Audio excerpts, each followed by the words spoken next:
ഇതിൽ പുതിയതായിട്ട് ബിസിനസ് ചെയ്യാൻ ആഗ്രഹിക്കുന്നവർക്കും എക്സിസ്റ്റിംഗ് ബിസിനസ് കൊമേഴ്സിലോട്ട് കൺവേർട്ട് ചെയ്യാൻ ആഗ്രഹിക്കുന്നവർക്കുമുള്ള ചെറിയൊരു ഗൈഡൻസ് ആണ്.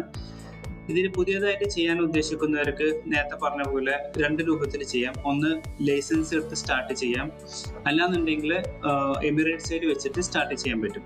ഇപ്പൊ ലൈസൻസ് ആണെന്നുണ്ടെങ്കിൽ നേരത്തെ പറഞ്ഞ പോലെ റിക്വയർമെന്റ് എല്ലാം ആവശ്യമുണ്ട്. അതെല്ലാം എമിറേറ്റ്സ് സൈഡ് വെച്ചിട്ടാണെന്നുണ്ടെങ്കിൽ ആമസോണിൽ മാത്രമേ പറ്റുള്ളൂ. അപ്പം ഒരു എമിറേറ്റ്സ് ID, ഒരു ബാങ്ക് അക്കൗണ്ട്, പിന്നെ പ്രൊഡക്റ്റ് ഫൈൻഡ് ചെയ്തിട്ട് പ്രൊഡക്റ്റ് ലിസ്റ്റ് ചെയ്യാം. പിന്നെ അത് സ്വന്തമായിട്ട് സ്റ്റോർ ഉണ്ടെന്നുണ്ടെങ്കിൽ അവിടെ വെച്ചിട്ട് ഡെലിവറി ചെയ്യാം.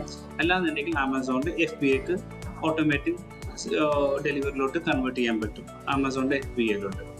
പിന്നെ എക്സിസ്റ്റിംഗ് ബിസിനസ്സുള്ള ആളുകൾക്കാണ് ഏറ്റവും കൂടുതൽ സാധ്യത ഉള്ളത്.